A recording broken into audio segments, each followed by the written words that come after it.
So where did my entrepreneurial journey start?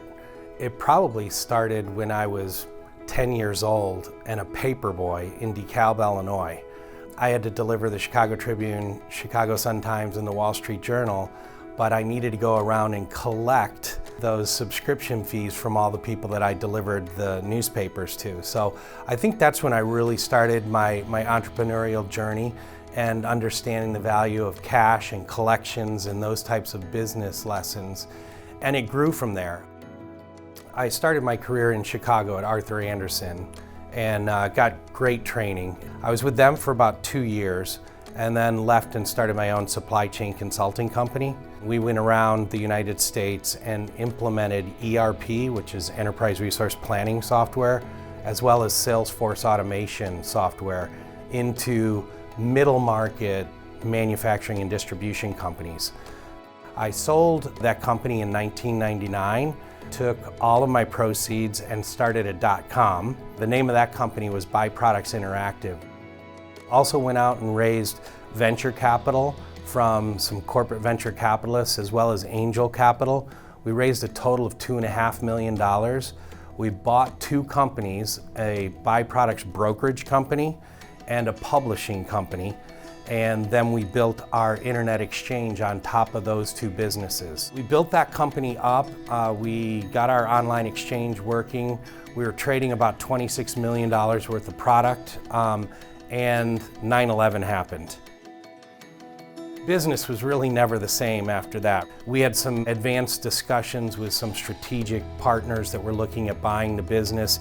They pulled their offers off the table. I talked earlier about my co-founder, his name's John Donick. He came from industry, and so it made more sense for him to lead the company.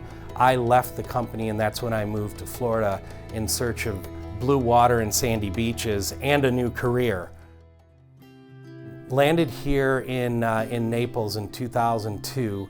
I was recruited by a boutique M&A consultancy and started my career with them, only to find out 9 months later that I was going to be fired, which could have been a real valley in my professional career, but with my entrepreneurial spirit, I just went out and started my own M&A consultancy and worked with families who wanted to sell their business. I had such incredible trust with them, they would ask me if I would manage the liquidity, and that's really not who I am. I'm more of a deal junkie, love the transaction, love negotiating, but I met someone in town named Gary Price who did manage money, and he shared the same business ethics and values as I did, our Judeo-Christian values. And that's what became of Fifth Avenue Family Office, and that's the office you're sitting in today. I guess my greatest accomplishment is probably my faith and my family. I think it's really, really critical for you to start with faith. And I think the only reason people really work in business is to support their family, but not just support it. It's to achieve your dreams, your spouse's dreams, and your kids' dream. I don't think there can be anything more satisfying than seeing your kids go off and succeed. And so all of it's driven really by faith and family. I think Tim has the most given heart. When he says he's gonna help you, he puts his whole effort. And not to say that he doesn't have anything else to do, because Tim has a million of things to do. But when he says he's there for you wholeheartedly. He puts God first in everything that he does, and he lets that lead his judgment. Tim has always been supportive of the university, a very effective advocate of FGCU, and very willing to be generous with his time if it meant going to Tallahassee or meeting with local legislators and other community leaders. So while I'm very pleased, I'm not at all surprised that Tim has been nominated to receive the honor of being included in the Junior Achievement Business Hall of Fame. He is very deserving. So Tim, I wish you all the best, all the good luck, and as usual, go Eagles. JA's programs are pretty important to me. I was a very, very early supporter of JA when I first moved to town. I think I participated in the first CEO Academy at FGCU.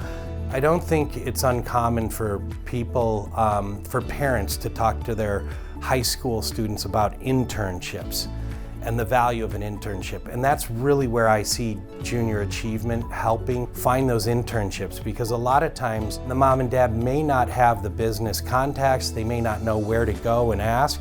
So you can go right into Junior Achievement, enroll in their programs. Not only can they get you some of the soft skills and leadership training that you need, but they can make some of the introductions to the business community, and you can find your internships there. And I think financial literacy is critically important, and it's critically important at high school level and throughout the rest of your life. Not every parent gets a chance to talk about financial literacy or balancing a checkbook or credit scores, and they don't have a chance to talk about internships. And Junior Achievement kind of comes alongside that student and that family and really helps round off some of those areas.